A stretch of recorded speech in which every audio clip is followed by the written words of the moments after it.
اصل چیز ہے رب کی پہچان. جس کو رب کی پہچان آ گئی نا، اس کے تھوڑے عمل میں بھی بہت زیادہ طاقت ہوگی. اور جس کو رب کی پہچان نہیں ہوگی، وہ ساری رات سجدے میں بھی رہے گا تو اس کے سجدے میں کوئی تاثیر نہیں ہوگی، کوئی طاقت نہیں ہوگی.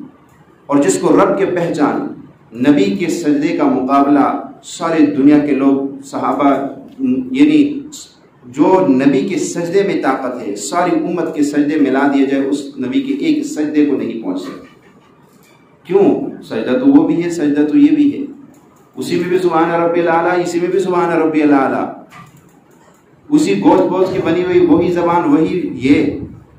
وجہ کیا ہے کہ نبی کو جو رب کے پہچان جس درجے پہ حاصل ہوتی، امتی کو کبھی نہیں حاصل ہو سکتی، کبھی بھی نہیں حاصل ہو سکتی. اللہ کے نبی صلی اللہ علیہ وسلم نماز پڑھ رہے اور نماز پڑھتے پڑھتے یوں آگے ہوئے، ہاتھ یوں کیا اور پھر پیچھے ہو گئے. صحابہ بڑے حیران ہوئے، پوچھا یا رسول اللہ نماز کے اندر عجیب کیفیت دیکھی. فرمایا میں نماز پڑھ رہا تھا، میرے سامنے جنت تھی اور جنت کے میوے تھے، میں ہاتھ آگے بڑھا کے توڑنا چاہ رہا تھا تو وہ مجھ سے دور ہو گئے. یہ کیفیت ہے نبی کی نماز کی. اور ایک ہماری کیفیت ہے نماز کہ ہم سارے اپنے کاروبار، گھر، ادھر ادھر سوچوں میں گم ہو کے سلام پھیرتے تب پتہ چلتا ہے میں تو نماز پڑھ رہا تھا. تو جس کو اللہ کی پہچان جتنی اعلیٰ درجے پہ حاصل ہوئی ہوگی، اس کی نماز میں اتنی زیادہ لذت اور تاثیر ہوگی. جس کو اللہ کی پہچان جتنی زیادہ حاصل ہوئی ہوگی، اس کی دعاؤں میں اتنی لذت اور تاثیر ہوگی. جس کی اللہ کی پہچان جتنی زیادہ حاصل ہوئی ہوگی، اس کے درود پڑھنے کا انداز کچھ اور ہوگا، اس کے استغفار کرنے کا انداز کچھ اور ہوگا، اس کی قرآن کی تلاوت کرنے کا انداز کچھ اور ہوگا. اور جس کو اللہ کی پہچان حاصل نہیں ہوئی ہوگی، اس کی نماز بے خیالی والی ہوگی، اس کی دعائیں بھی بے خیالی والی ہوگی، اور اس کے سجدے بھی بے خیالی والے ہوں گے. اس کو لذت نہیں ملے گی. اس لیے سب سے پہلی چیز ہے کہ اللہ کی پہچان ہمیں مل جائے کہ اللہ کون ہے، اللہ کی عظمت کیا ہے، اللہ کا مرتبہ اور مقام کیا ہے، یہ ہمارے دلوں میں آ جائے. اور جب یہ چیز ہمارے دلوں میں آ جائے گی، پھر نماز پڑھنا کوئی مشکل نہیں ہوگا. پھر رمضان کے روزے جتنے سخت گرمی میں کیوں نہ ہو، رکھنا کوئی مشکل نہیں ہوگا، کوئی مشکل نہیں. صحابہ کرام نے رمضان کے روزے رکھے سخت گرمی میں، اور غزوہ بدر بھی قائم ہوا رمضان میں. تو کیا کسی صحابی نے روزہ توڑا؟ کیوں؟ رب کی پہچان اتنی اعلیٰ درجے پہ تھی کہ ان کی نظر اللہ کی ذات پہ تھی، گرمی پہ نہیں تھی. حضرت ابراہیم علیہ السلام کے سامنے بھڑکتی ہوئی آگ ہے، اور نمرود نے اس کو پکڑا، اس کے حواری فوجیوں نے پکڑا، اور وہ دیکھ رہے کہ ابھی مجھے آگ میں پھینک دیں گے، لیکن کوئی پرواہ نہیں، کوئی ڈر اور خوف نہیں، کوئی ڈر اور خوف نہیں. آگ میں پھینکے جا رہے ہیں، کیا ہو اتنی بڑی آگ جل رہی ہے، اس میں تو پھینکتے ہیں کچھ بھی نہیں بچے گا. لیکن نہیں، آگ پہ نظر نہیں تھی، آگ والے پہ نظر تھی. اور آگ والے کی پہچان ہو چکی تھی کہ اس آگ کا جو مالک ہے اس نے اسی میں جلانے کی تاثیر رکھی، وہ اس میں ٹھنڈا رکھنے کی بھی تاثیر رکھ سکتا ہے. اور جب پھینکا تو اللہ نے کہا قُلْنَا يَا نَارُ كُونِي بَرْدًا. حضرت موسیٰ علیہ السلام کو رب کے پہچان ملی تھی. دریا، پیچھے فرعون کا لشکر آ رہا ہے، آگے گئے تو دریا ہے. اب قوم نے کہا اے موسیٰ اب کیا کریں گے؟ اگر آگے جاتے ہیں دریا میں ڈوب کے مریں گے، اگر یہیں ٹھہرتے تو پیچھے فرعون کا لشکر آ رہا ہے، وہ یہیں ختم کر دے گا، اب تو مر گئے، اب تو کچھ نہیں بچے گا. موسیٰ علیہ السلام کی نظر نہ پیچھے تھی نہ آگے تھی، اوپر تھی. رب کی پہچان جو ہو چکی تھی. جب رب کی پہچان ہو جائے پھر کوئی ٹینشن، پھر دائیں بائیں نظر نہیں ہوتی، وہ کیا کرے گا، یہ کیا کرے گا، وہاں سے کیا ہوگا. وہ کہتا ہے سب کچھ اوپر سے ہوتا ہے، سب کچھ اوپر سے ہوتا ہے، بس اوپر والے کو پکاروں گا کام بننا شروع ہو جائیں گے. یہ اصل میں ہمیں سبق دیا ہے کہ تم کلمہ پڑھنے والوں سنو، تمہاری نظر اس ذات پہ ہونی چاہیے. جیسے مرضی حالات آ جائے، جیسے مسائل آ جائے، جیسے حال تمہارے اوپر آ جائے، تمہاری نظر دائیں بائیں نہیں ہونی چاہیے، تمہاری نظر اوپر ہونی چاہیے. اور یہ کر کے دکھلایا. حضرت موسیٰ علیہ السلام نے نہ آگے دیکھا، قوم کی نظر تو آگے تھی، ظاہر بات ہے قوم کا ایمان اور نبی کی ایمان میں تو زمین آسمان کا فرق. تو قوم کی نظر آگے تھی اور پیچھے تھی، اور موسیٰ علیہ السلام کی نظر نہ آگے تھی نہ پیچھے، اوپر تھی. اور اوپر جب نظر تھی تو اوپر والے نے زبان پہ کلمہ جاری کر دیا، اور اس کلمے کو یہ مقبولیت ملی کہ وہ قرآن کا حصہ بن کے، اور آج 1400 سال سے امت اس کو پڑھتے آ رہے ہیں اور تا قیامت تک پڑھیں گے، تا قیامت تک پڑھیں گے۔ موسیٰ علیہ السلام نے جب دیکھا کہ قوم کا یہ حال ہو گیا تو فرمایا ان معی ربی سیہدین، اے سنو میرے ساتھ میرا رب ہے اور وہ مجھے راستہ دے گا، سیہدین، وہ مجھے راستہ دے گا۔ اتنا کہنا تھا تو اللہ نے کہا پھر لاٹھی مار ذرا اس دریا پہ، وہ دریا پہ لاٹھی ماری تو وہ پانی کے اوپر راستے بن گئے، پانی کے اوپر راستے بن گئے۔ اسی پانی کو اللہ نے مٹی بنا دیا اور کہا کہ چلو اس پہ۔ موسیٰ علیہ السلام چلے، سب پار ہوئے۔ فرعون آیا، کہا یہ دیکھو میں تمہارا رب ہوں، تمہارے لیے راستے بنائے تھے، اور جیسے اس نے اپنی سواری آگے ڈالی، موسیٰ علیہ السلام کے لشکر کا آخری بندہ دریا سے نکلا اور فرعون کا آخری بندہ دریا میں داخل ہوا۔ اللہ نے کہا غرق کر دے، سب غرق کر دے، سب کو غرق کر دیا۔ معلوم یہ ہوا کہ ہم مسلمان ہیں، ہماری نظر کس پہ ہونی چاہیے؟ اللہ کی ذات پہ ہونی چاہیے۔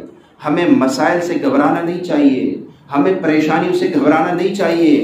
اگر ہمارا تعلق اللہ کے ساتھ مضبوط ہے، اگر ہم نے رب کے پہچان کی ہوئی ہے، یا رب کے پہچان کے لیے ادھر ادھر مارے پھر رہے ہیں کہ مجھے اللہ کی پہچان حاصل ہو جائے، اگر یہ محنت میں کر رہا ہوں، پھر پریشانی کس بات کی ہے؟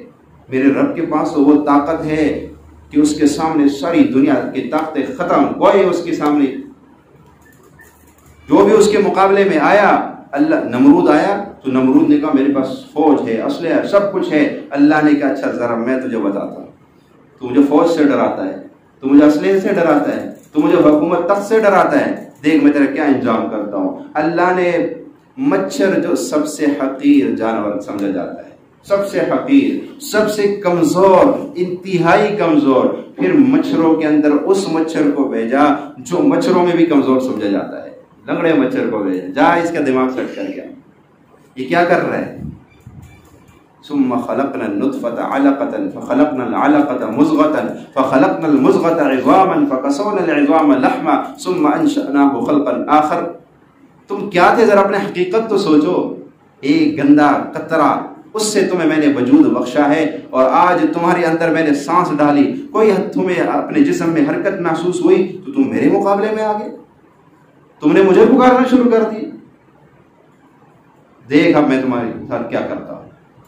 فرعون نے بھی بڑا اپنے فوج کو آگے کیا، اپنے تخت کو آگے کیا، میں ہوں انا ربکم الاعلی کے نعرے لگانے شروع کر دیے، میں سب سے اعلیٰ رب ہوں، میں سب سے اعلیٰ رب ہوں، نعوذ باللہ، یہ نعرے لگائے فرعون نے۔ اللہ نے کہا ذرا میں بھی تیرے دماغ سے، اور ایسے اس کو سزا دی کہ دریا نے بھی اس کو اٹھا کے باہر پھینک دی، دریا نے بھی اس کو پھینکا، زمین نے بھی اس کو پھینکا۔ اور آج تک قرآن کہہ رہا ہے النار یعرضون علیہا غدوا وعشیا، صبح و شام آل فرعون پر اور فرعون اور اس کے آل پہ آگ پیش کی جاتی ہے، آگ پیش کی جاتی ہے۔ یہ عجائب گھر میں کیوں رکھا گیا؟ ہمیں دکھانے کے لیے کہ دیکھو جو رب کے مقابلے میں ہے اس کا یہ انجام ہوا تھا، قیامت تک لوگوں کے لیے عبرت بن گیا۔ خیال کرنا کبھی رب کے مقابلے میں نہ آنا، ہمیشہ رب کے آگے جھکتے رہنا، ہمیشہ اپنے نظریں، اپنے پیشانیاں، اپنے سر کو اللہ کے آگے جھکائے رکھنا، کبھی اوپر نہ اٹھانا، کبھی اپنے آپ کو کچھ نہ سمجھنا، ورنہ انجام یہی ہوگا جو اس کا ہو گیا۔ کبھی اپنے طاقت کے گھمنڈ میں آ کر، کبھی اپنے مال و دولت کے گھمنڈ میں آ کر رب کے مقابلے میں نہ آ جانا، ورنہ جو آئے تھے ان کا حال تم نے دیکھ لیا، کیا ہوا ان کا حال۔ اس لیے اللہ کی پہچان یہ سب سے پہلا مقصد ہے ہمارے مسلمانوں کا۔ آج ہم اس کو بھول گئے، فرقہ واریت میں، ایک دوسرے کے ساتھ لڑائی جھگڑوں میں، کہیں سیاست میں، کہیں کہاں ایک دوسرے کو کہاں لے کے بیٹھے۔ ہمارے نبی نے ہمیں کیا پیغام دیا تھا، ہم نے اس پیغام کو کہاں پھینک دیا، اور کن چیزوں کے پیچھے لگ پڑے ہیں، اور کہاں جا رہی ہے وہ، کیا کر رہے ہم؟ کل ہم نے اس نبی کا سامنے کس منہ سے کریں گے؟ یہ میں اپنے آپ کو کہہ رہا ہوں، آپ بھی سوچیں، میں بھی سوچوں کہ میں کیا منہ دکھاؤں گا اس نبی کو، میں نے کیا کیے اس دین کے خاطر۔ میرے نبی نے جو طائف میں جا کے پتھر کھائے، آپ کا جسم تو لہو لہان ہو گیا، کس لیے؟ کیا فاطمہ کے لیے؟ کیا حسن حسین کے لیے؟ کس کے لیے تھا؟ میرے اور آپ کے لیے، میرے اور آپ کے لیے تھا۔ میں میں نے اور آپ نے کیا کیا، کیا صلہ دی ہے ان محنتوں کا، ان دعاؤں کا، وہ ساری رات گڑ گڑا کے رب کے آگے رونے کا، ہم نے اس نبی کو کیا صلہ دیا؟ سوچے تو صحیح، میرے نبی رویا کہ نہیں رویا؟ ہمارے لیے رویا ہے نا، ہم نے اس رونے کا کیا صلہ دیا؟ میں سوچوں، آپ سوچے، ہم انفرادی سوچے، تنہائیوں میں بیٹھ کے سوچے، میرے نبی نے طائف میں پتھر کھائے ہیں، جسم لہو لہان ہوا ہے، ہم نے اس خون کا کیا بدلہ دیا اس نبی کو؟ یہ بدلہ دیا کہ آج اس کی سنتوں پہ چھریاں پھیر رہے ہیں، یہ بدلہ دیا کہ آج اس کے حکموں کو پس سے پس ڈال رہے ہیں۔ کیا اس نبی کی ہم سے یہ توقع تھی؟ سوچے میرے بھائیوں، مرنا ہے، کوئی ہمیشہ نہیں رہے گا، ہمارے سامنے آئے دن جنازے اٹھتے جا رہے، آئے دن جنازے اٹھتے جا رہے، یہ دنیا کا نظام ہے، یہ چلتا رہے گا، لیکن ہم نے اپنے منزل مقصود کو نہیں چھوڑنا۔ ہمیں اللہ نے جس چیز کے لیے بھیجا ہے، خیال کرنا شیطان ہمیں ادھر ادھر نہ لے کے جائے، کیوں؟ شیطان ہمارا دشمن ہے۔ اللہ نے قرآن میں اعلان کر دیا، أَلَمْ أَعْهَدْ إِلَيْكُمْ يَا بَنِي آدَمَ أَلَّا تَعْبُدُوا الشَّيْطَانَ إِنَّهُ لَكُمْ عَدُوٌّ مُّبِينٌ، اے ابن آدم کبھی شیطان کی راہ پہ نہ چلنا، إِنَّهُ لَكُمْ عَدُوٌّ مُّبِينٌ، یہ تمہارا کھلا دشمن ہے، وَأَنِ اعْبُدُونِي، اور میری عبادت کرنا، میری پہچان حاصل کرنا، میرے در پہ ہمیشہ رہنا، ھذا صراط مستقیم، یہی سیدھا راستہ ہے۔ وَلَقَدْ أَضَلَّ مِنْكُمْ جِبِلًّا كَثِيرًا، اور خیال کرنا تم سے پہلے بڑوں کو اس نے گمراہ کیا ہے۔ أَفَلَمْ تَكُونُوا تَعْقِلُونَ، تمہارے اندر عقل نہیں، سمجھ نہیں، فہم نہیں، یہ اتنے واقعات کیوں قرآن کھل کھل کے بیان کر رہا ہے؟ لَقَدْ كَانَ فِي قَصَصِهِمْ عِبْرَةٌ لِأُولِي الْأَلْبَابِ، یہ کس لیے یہ واقعات ہمیں بتائے جا رہے ہیں؟ کہ تاکہ تم سمجھ جاؤ، سنبھل جاؤ، کہیں تم وہ قدم نہ اٹھانا جو انہوں نے اٹھایا تھا، اور پھر اللہ کہے گا اچھا وہی قدم اٹھایا، میرے مقابلے میں آئے تھے۔ ھذہ جہنم التی کنتم توعدون، یہ ہے جہنم جس کا تم سے وعدہ کیا، اصلوھا اليوم بما کنتم تکفرون، آج اس جہنم میں داخل ہو جاؤ بس سبب اس کے جو تم نے کفر کیا تھا دنیا میں۔ یہ بولنے چاہیں گے، انسان کی یہ فطرت ہے کہ جب اس کو سزا سامنے نظر آتی ہے تو بچنے کی کوشش کرتا ہے، بھاگنے کی کوشش کرتا ہے، یا بات کو بدلنے کی کوشش کرتا ہے۔ جب یہ بولنے کی کوشش کریں گے، اليوم نختم على افواہہم وتکلمنا ایدیہم وتشہد ارجلہم بما کانوا یکسبون، اللہ کہتا ہے اس دن میں ان کی زبانوں پہ مہر لگا دوں گا اور ان کی زبانیں بند ہو جائیں گی، یہ بول نہیں سکیں گے۔ وتکلمنا ایدیہم، ان کے ہاتھ کلام کریں گے، وَتَشْهَدُ أَرْجُلُهُمْ، ان کی پاؤں گواہیاں دیں گے، بِمَا كَانُوا يَكْسِبُونَ، وہ جو کچھ ان ہاتھوں سے انہوں نے کیا، جو ان پاؤں سے انہوں نے کیا، جو جسم کے اعضاء سے انہوں نے کیا ہے، یہ جسم کی اعضاء بول بول کے بتائیں گے اللہ یہ کیا تھا، یہ کیا تھا۔ اس لیے تو کہتا ہوں یہ جسم بے وفا ہے، یہ ہمارے خلاف گواہ بن جائے گا۔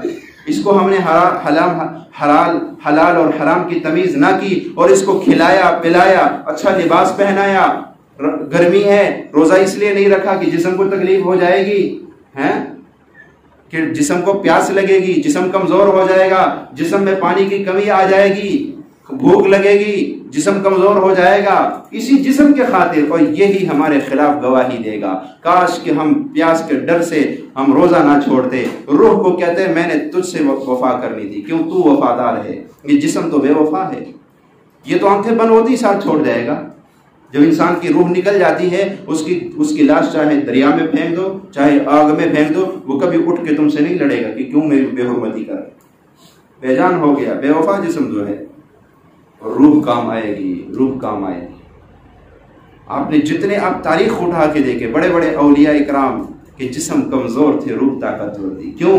انہوں نے روح پہ محنت کی، جسم پہ محنت کی، جسم پہ محنت نہیں کی، روح پہ محنت کی۔ ان کو پتا تھا کہ ہمیشہ اس روح نے میرے ساتھ رہنا، جسم نے تو رہنا ہی نہیں ہے، تو میں کیوں اس جسم کے لیے رب کو ناراض کروں، میں کیوں اس جسم کے لیے اللہ کی ناراضگی اپنے سر پہ لوں، جس نے میرے خلاف گواہ بن جانا ہے کل قیامت کے دن، جو میرے خلاف اللہ کو، یہ انسان کہے گا جسم تجھے کیا ہو گیا، تجھے کیا ہو گیا، تو کیوں میرے خلاف بول رہا ہے، تو میرا ہی تھا۔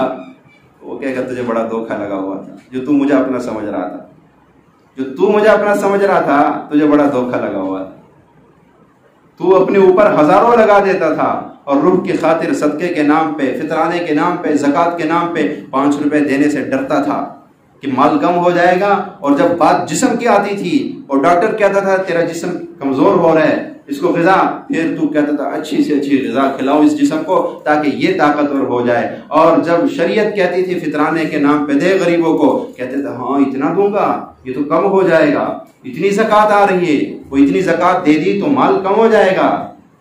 ہے جب روح کی باری آتی ہے ہم کمزور پڑ جاتے ہیں، اور جب جسم کی باری آتی ہے ہم پہلوان بن جاتے ہیں، ہم پہلوان بن جاتے ہیں۔ جب جسم کی غیرت کی بات آتی ہے ہم پہلوان بن کے غیور بن کے میدان میں اترتے ہیں۔ اب جب روح کی غیرت کی بات آتی ہے ہم کہتے کیا کرے یار، کیا کرے، بس یہ کیا کریں۔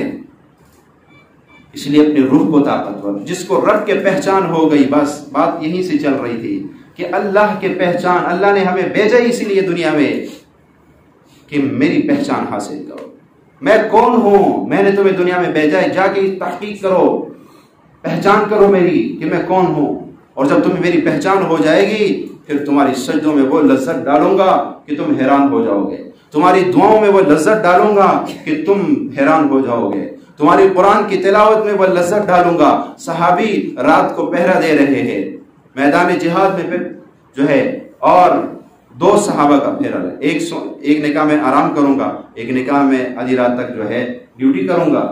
اچھا، جو آرام کر رہا تھا وہ تو سو گیا، اور جو ڈیوٹی پہ کھڑا تھا حفاظت کے لیے، اس نے کہا کہ میں ایسے ہی تو کھڑا ہوں، چلو نماز کی نیت باندھ لیتا ہوں۔ اللہ اکبر۔ جب روح پہ محنت ہوتی ہے نا، جیسے انسان کہتا ہے یار فارغ کھڑا کچھ کھا ہی لوں، اس جسم کو کچھ دے ہی دوں، اور جو روح کا متلاشی ہوتا ہے وہ کہتا ہے فارغ کھڑا ہوں، چلو کوئی تسبیح لے کے اللہ اللہ ہی کروں تاکہ روح کو سکون ملے۔ صحابی نے کہا فارغ تو کھڑا ہوں، چلو روح کو کچھ نماز کے نام پہ کچھ کھلاؤں تو صحیح۔ اللہ اکبر کہا، اور جب نماز شروع کی دشمن نے دیکھا وہ یہ بندہ تو بڑا چپ کر کے کھڑا ہوا ہے، لگتا ہے عبادت میں ہے، اس نے تیر مارا، ایک مارا، دوسرا مارا، خون ہو گیا، لیکن نماز نہیں توڑ رہے۔ اللہ، یہ عالم ہو جاتا ہے اس بندے کا جس کو رب کے پہچان حاصل ہو جاتی ہے، اور جس کو رب کے پہچان حاصل نہیں ہوگی، اگر وہ امام کے پیچھے کھڑا ہوگا اور امام نے 2 آیاتیں زیادہ پڑھ دی تو وہ پاؤں یوں کرنا شروع کر دے گا، تھک گیا، بڑی لمبی نماز پڑھا دی اسے۔ ویسے بھی امام کو چاہیے وہ لمبی نماز نہ پڑھائے، ہماری کوشش ہوتی کہ ہم لمبی نماز نہ پڑھائیں۔ لمبی عبادات، لمبی دعائیں، یہ انفرادی عبادات ہے، یہ اجتماعی عبادات نہیں ہے۔ اس لیے من اما قوم فلیخفف، فرمایا جو کسی قوم کا امام بنے اس کو چاہے ہلکی، ہاتھ ہلکا رکھے، نہ زیادہ لمبی نماز پڑھائے۔ خشوع خضوع والی نماز تنہائیوں کی نماز ہے، لیکن ہمارے یہاں ہلکی نماز کو بھی وہ بہت سمجھا جاتا ہے۔ کیوں؟ روح کے بیمار جو ہے، بیمار کو اب جتنی اچھی غذا دو گے وہ کہے گا نہیں اچھی نہیں ہے، بیمار جو ہوا اس کا منہ کا ذائقہ ویسے ہی کڑوا ہوتا ہے۔ ہم روح کے بیمار ہو چکے ہیں، ہمیں تو قرآن جتنا مرضی اچھا پڑھا جا رہا ہو ہمیں اس کی لذت نہیں معلوم ہوتی، سجدہ جتنا لمبا ہو جائے ہم تنگ ہو جاتے ہیں، کیوں؟ ہماری روح بیمار ہے۔ اس لیے آج کے بعد ہم رب کی پہچان، اچھا بڑا آسان طریقہ بتاتا ہوں، آپ نے رب کے پہچان حاصل کرنی ہے نا، جو اولیاء اکرام ہے، تصوف کی کتابوں میں لکھا ہے کہ ولایت کے 24 درجے ہیں، اور جو ان 24 درجوں کو جو ہے مکمل کر لیتا ہے اس کو ولایت مل جاتی ہے۔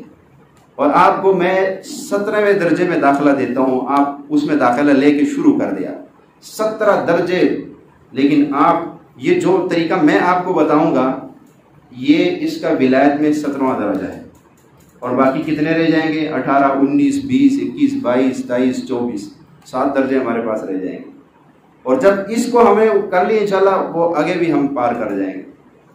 تو بڑا آسان طریقہ ہے، آپ نے ہر وقت اللہ سے باتیں کرنی، بس کوئی بھی کام کرنا ہو بس پہلے اللہ سے کہے۔ اچھا ہوٹل میں کھانا کھانے جانا ہے، جیب میں پیسے ہیں نا، آپ کو پتہ ہے میں جاؤں گا ہوٹل میں، اسے کہوں گا یار فلاں چیز ہے وہ کھا لوں گا، نہیں ٹھیک ہے پیسے بھی ہے جیب میں سب کچھ ہے، لیکن جاتے جاتے کہنا اللہ میں بھوکا ہوں مجھے کھانا کھلا دے، میں بھوکا ہوں تو مجھے کھانا کھلا دے، میں بھوکا ہوں 3 دفعہ کہہ لیا کرو اللہ میں بھوکا ہوں مجھے کھانا کھلا دے۔ اچھا پھر پانی کی طلب ہوئی، کہنا اللہ میں پیاسا ہوں مجھے پانی پلا، پتہ ہے آپ کو سامنے پانی پڑا ہوا ہے، میں ابھی گلاس میں ڈالوں گا اور پی لوں گا، لیکن نہیں، پہلے رب کیا کر رہے ہیں؟ اللہ جی میں پیاسا ہوں، مجھے پیاس لگی ہوئی ہے مجھے پانی پلا دے، عید کے نام پہ کپڑے خریدنے بازار جانا ہے، پیسے جیب میں ہیں، جائیں گے بازار میں کپڑا خرید کے لے آئیں گے، جاتے جاتے کہنے اللہ مجھے کپڑے کی ضرورت ہے، میں نے بازار میں کپڑا خریدنا ہے، اللہ میری مدد کر دے، اللہ میری مدد کر دے، اللہ میری مدد کر دے۔ کہیں آپ کے پاس اپنی گاڑی ہے، آپ اپنی گاڑی میں بیٹھنے لگے، کہنے اللہ میں گاڑی میں بیٹھنے لگا ہوں، میرے ساتھ عافیت والا نظام کرنا، عافیت والا نظام کرنا۔ یہ عافیت آج ہم سے چھن گئی، ختم ہو گئی۔ بندہ اچھا بھلا ہوتا ہے، یہاں سے بیٹھا وہاں گیا، پتہ چلا جی ایکسیڈنٹ ہو گیا فلاں، کیوں؟ عافیت۔ اس لیے عافیت ناگہانی آفتوں سے اللہ کے نبی نے پناہ مانگی ہے، اور عافیت ہمارے پاس نہیں ہے آج اس وقت، عافیت مانگا کریں۔ اس لیے آپ نے قدم قدم پہ اللہ سے مانگے۔ آج کے بعد آپ یقین کریں، میں نے آپ جب یہ کام عمل کریں گے نا، یہ عمل آپ اس عمل کو کرنا شروع کر دیں، آج کے بعد کریں گے نا، کیا کریں گے؟ میں نے آپ کو بڑا آسان طریقہ بتایا۔ کسی چیز کی آپ کو ضرورت ہے، وہ چیز آپ کے سامنے پڑی ہوئی ہے، لیکن اس کے باوجود بھی کہنا ہے اللہ یہ کھلا دے، یہ پلا دے، یہ پہنا دے، یہ کروا دے، یہ حل کر دے، یہ مسئلہ ہے، یہ پریشانی ہے، اللہ تو کر دے، تو کر دے۔ ہر وقت اللہ سے مانگے مانگے مانگے۔ ایک وقت آئے گا آپ کی اتنی پہچان اللہ کے یہاں آپ کو ہو جائے گی کہ آپ کو لمبی لمبی لمبی وظائف کرنے کی ضرورت نہیں پڑے گی، لمبے سجدے کرنے کی ضرورت نہیں پڑے گی، اور گڑ گڑا کے روح کی دعا مانگنے کی ضرورت نہیں پڑے گی۔ آپ یوں ہاتھ اٹھائیں گے، اللہ کر دے، ہو گیا، جا میرے بندے، مانگتا ہی تو مجھ سے ہے۔ تیرے سامنے پانی پڑا ہوتا ہے، تجھے اس پہ بھروسہ نہیں ہے اور مجھ سے مانگ رہے ہیں۔ واہ فرشتوں، دیکھو تو صحیح میرے بندے کو، کیا محبت ہے اس کو مجھ سے، کہ اس کے سامنے پانی پڑا ہوا ہے، اس کو پتا ہے میں گلاس میں ڈالوں گا، پیوں گا، پیاس بجھ جائے گی، لیکن نہیں، اس نے مجھ پہ نظر رکھی ہوئی اور یہ کہہ رہے اللہ مجھے پانی پلا دے۔ اس کے سامنے کھانا رکھا ہوا ہے، اس کو پتا ہے میں کھاؤں گا، لیکن دیکھو تو صحیح فرشتوں میرے بندے کی ادا کو تو دیکھو، وہ کیا کر رہا ہے ذرا، وہ کہہ رہے اللہ مجھے کھانا کھلا دے۔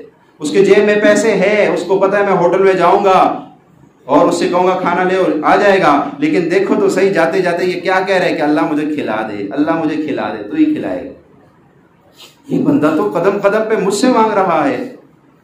تو یقین جانی یہ عمل آپ کو اگر قدر ہو گئی اس عمل کی اور آپ نے شروع کر دی، بڑے لوگ مجھے بتاتے ہیں کہ ہمیں بڑا فائدہ ہو رہا ہے، یہاں سے بہت فائدہ ہو رہا ہے۔ چھوٹی چھوٹی باتیں میں بتاتا ہوں، یقین جانیے زندگیوں میں سکون آ جاتا ہے، زندگیوں میں سکون آ جاتا ہے۔ اور یہ جو عمل میں آپ کو دے رہا ہوں، یہ جو عمل آج میں نے آپ کو دیا ہے، آج کے بعد یہ شروع کر دیں، آج کے بعد شروع کر دیں۔ ہر وقت رب سے مانگے، رب سے مانگے۔ یقین جانیے جو رب سے مانگتا ہے، اللہ کہتا ہے جو مجھ سے مانگتا ہے میں خوش ہوتا ہوں، جو نہیں مانگتا میں اس سے ناراض ہوتا ہوں، جو نہیں مانگتا میں اس سے ناراض ہوتا ہوں، اور جو مجھ سے مانگتا ہے میں اس سے خوش ہوتا ہوں۔ اور ہم کیا کرتے ہیں، جب پریشانی سر پہ آ جائے اور کوئی ہمیں اس کے حل جو ہے اس کے حل ہونے کی کوئی صورت نہ دکھائے، پھر ہم اللہ کے آگے ہاتھ اٹھاتے ہیں، پھر چلو پھر بھی صحیح ہے، کسی نہ کسی طریقے تو رب کے در پہ آ گئے۔ لیکن اصل اور اعلیٰ اور سب سے بڑا عمل جو انبیاء کا بھی رہا، جو صحابہ کا بھی رہا، جو اہل بیت کا بھی رہا، جو اولیاء اور محدثین مفسرین کا بھی رہا، وہ یہی کہ اللہ کے نبی نے فرمایا ابو ہریرہ اگر تیرے جوتے کا تسمہ ٹوٹ جائے، اور کیا کرنا، تسمہ ٹوٹ گیا، سوئی داغا لے کے اس کو جوڑ دو، نہیں، اللہ سے عرض کر اللہ میرا تسمہ ٹوٹ گیا، اس کو جوڑ دے۔ پہلے اللہ سے مانگ، اللہ سے مانگ، اللہ سے مانگ۔ اتنا ہمیں مانگنے پہ لگایا گیا، اتنا مانگنے، ہم تو ہے ہی بھکاری۔ قرآن کہہ رہا ہے، میں نہیں کہہ رہا ہوں، قرآن کہتا ہے یا ایھا الناس انتم الفقراء، اے لوگو تم فقیر ہو، تم فقیر ہو۔ فقیر کا کام کیا ہوتا ہے؟ صدا لگانی، صدا لگائے جا، بس ملتا جائے گا۔ فقیر تو ہر دم صدا لگاتا ہے۔ اور بعض فقیر ایسے ہیں کہ وہ اپنا پیسہ خرچ کر کے جب کھاتے ہیں وہ کہتا ہے ہمیں مزہ نہیں آتا، کہتا مزہ نہیں آتا ہے۔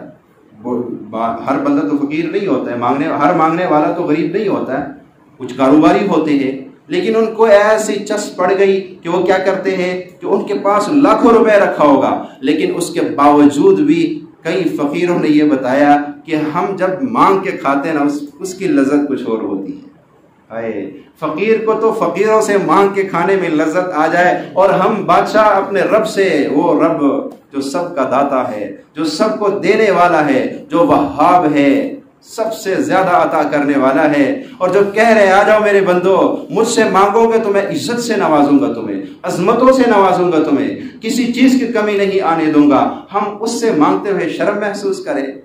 ہے آج کے بعد تو ہم فقیر بن کے رہیں گے، پر کس کے سامنے؟ رب کے سامنے، جو سب کو دینے والا ہے، جو خود فقیر ہو اس کے آگے ہاتھ نہیں پھیلائیں گے، اللہ کے آگے ہاتھ پھیلائیں گے، کسی کے اوپر نظر نہیں رکھیں گے کہ فلاں مسئلہ حل کر دے گا، فلاں یہ کر دے گا، نہیں، میرا رب جب ہے تو مجھے کسی کے پاس جانے کی ضرورت، کسی کے پاس جانے کی ضرورت نہیں ہے۔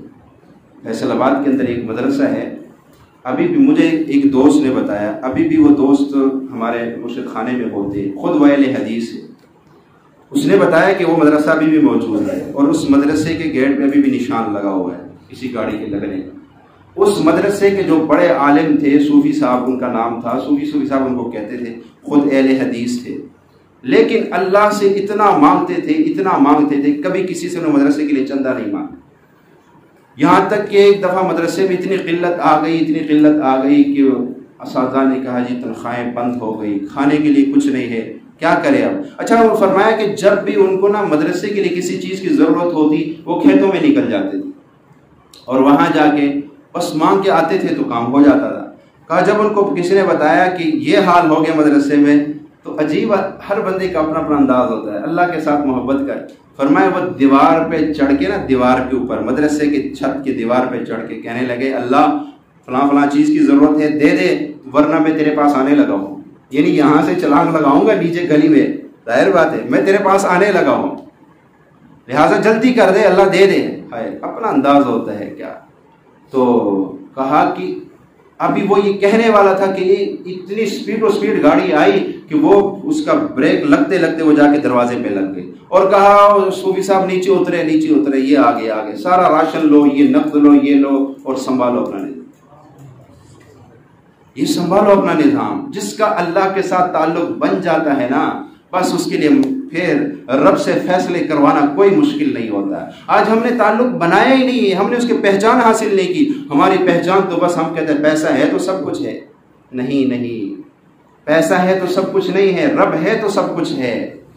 وہ رب چاہے پیسوں میں سکون، پیسے دے کے آپ کو سکون دے دے، ورنہ کتنے پیسوں والے بے سکون پھر رہے۔ آپ اس وقت یورپ میں جائیں، بڑے مالدار لوگ خودکشیاں کر رہے ہیں، بڑے مالدار لوگ خودکشیاں کر رہے ہیں۔ اگر پیسوں میں سکون ہوتا، اگر پیسوں میں عزت ہوتی، اگر پیسوں میں راحت ہوتی تو پھر وہ کیوں خودکشیاں کر رہے ہیں؟ سب سے کم ترین خودکشی پاکستان میں ہو رہی ہے، اور سب سے زیادہ غربت پاکستان میں۔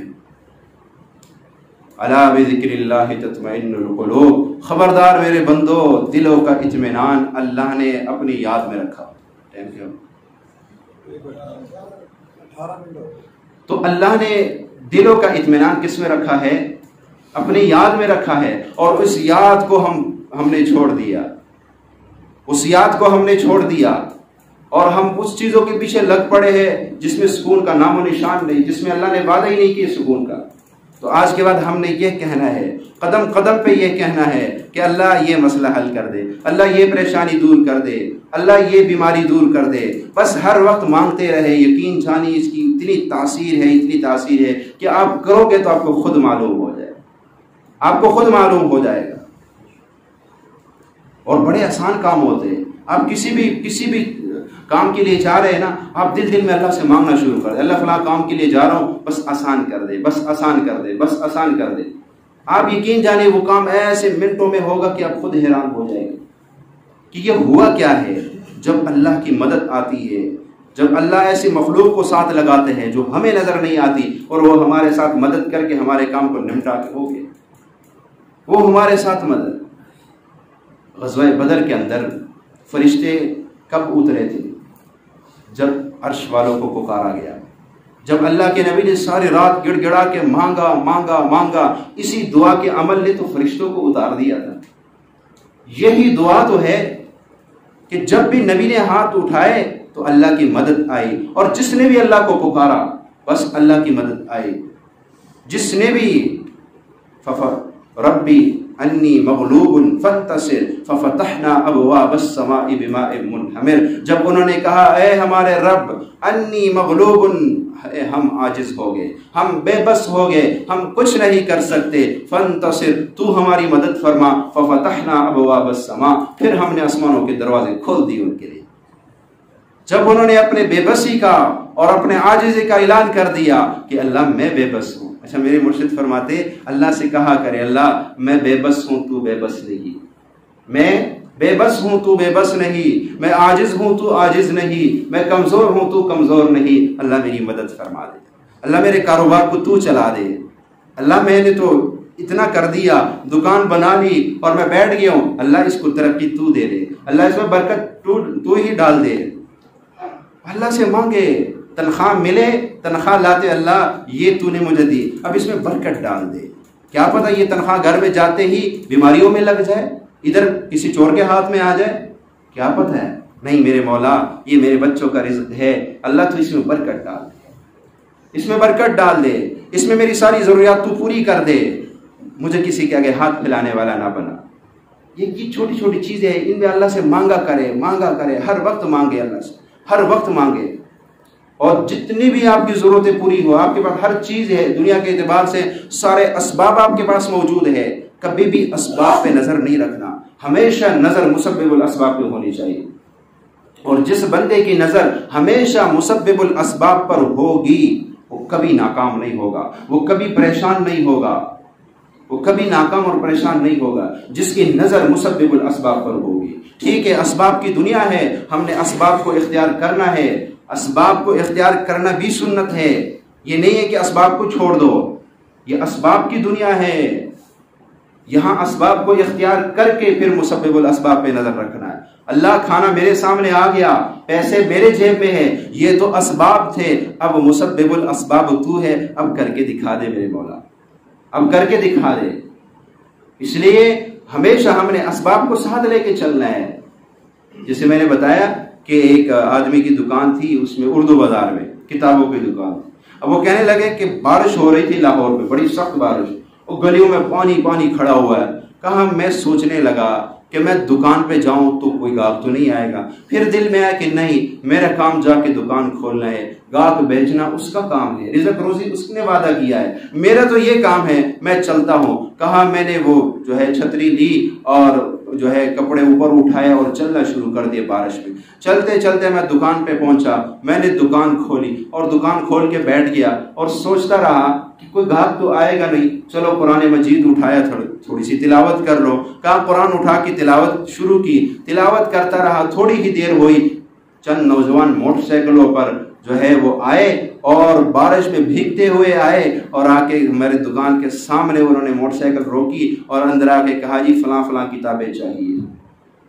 کہا میں نے وہ سارے کتابیں نکال کے ان کو دی تو مجھے اتنا نفع ہوا جو سارے دن میں ہونا تھا، مجھے جو سارے دن میں ہونا تھا مجھے وہ ایک ہی گاہک سے اللہ نے مجھے دے دیا، کیونکہ اسباب میں نے اختیار کی اور مسبب الاسباب کو کہا اب تو میری مدد کر۔ اس نے کہا دیکھ پھر میں کیسی مدد کرتا ہوں، جس نے مجھے پکارا ہے میں نے کبھی اس کو مایوس نہیں کیا ہے، جس نے یقین سے رب کو پکارا اللہ نے کبھی اس کو مایوس نہیں کیا، وہ رب جو کافر کی سنتا ہے۔ جو کافر نے کہا کہ ایک حکایت آتی ہے کہ ایک بندہ بت کو پکار رہا تھا، یا سنم کتنے سالوں سے پکار رہا تھا، ایک دفعہ غلطی سے اس کے منہ سے نکلا یا سمد، آواز آئی لبیک یا عبدی، فرشتوں نے کہا یا اللہ، بت کو پکار رہا تھا اتنے عرصے سے، غلطی سے منہ سے نکلا، فرمایا غلطی سے مجھے پکارا، اگر میں بھی آواز نہ دوں، اتنے عرصے بت نے بھی آواز نہ دی، پھر فرق کیا ہوا؟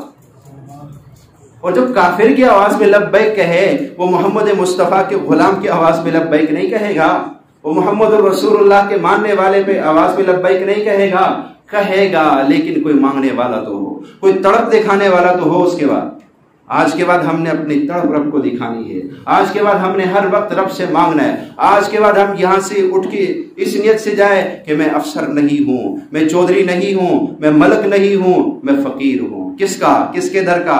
رب کے در کا، دنیا والوں کا نہیں۔ رب کے درد کا فقیر ہوں. آج کے بعد میرا کام، مجھے یہاں سے آج کا یہ سبق ملا ہے کہ میں نے قدم قدم پہ رب کو پکارنا ہے، قدم قدم پہ رب سے مانگنا ہے. اور یقین جانیے ہم مانگیں گے ہماری نسلوں کے لیے دروازے کھل جائیں گے. ہمارے اچھا کتنے بڑے بڑے مزارات، یہ آپ دیکھیے کتنے بڑے بڑے ہمارے ملکوں میں مزارات ہیں. ان کی جو گلی نشین ہے ایسی بھی ہے کہ وہ نماز بھی نہیں پڑھتے آج، لیکن ان کے گھروں میں جائے وہ آپ کو چیزیں ملیں گی کہ اتنا رزق ان کے گھروں میں رکھا ہوا ہے کہ ان کی کئی نسلوں کے لیے کافی ہے. اس کی وجہ کیا ہے؟ ان کے بڑے رب سے منوا گئے تھے. ان کے وہ بڑوں کے صدقے اب آنے والی نسل کو مل رہا ہے. آج مانگیں گے ہم، اللہ ہمیں بھی دے گا اور ہماری نسلوں کے لیے بھی فیصلہ کر دے گا. اللہ ان باتوں پہ عمل کی توفیق عطا فرمائے. وآخر دعوانا الحمدللہ.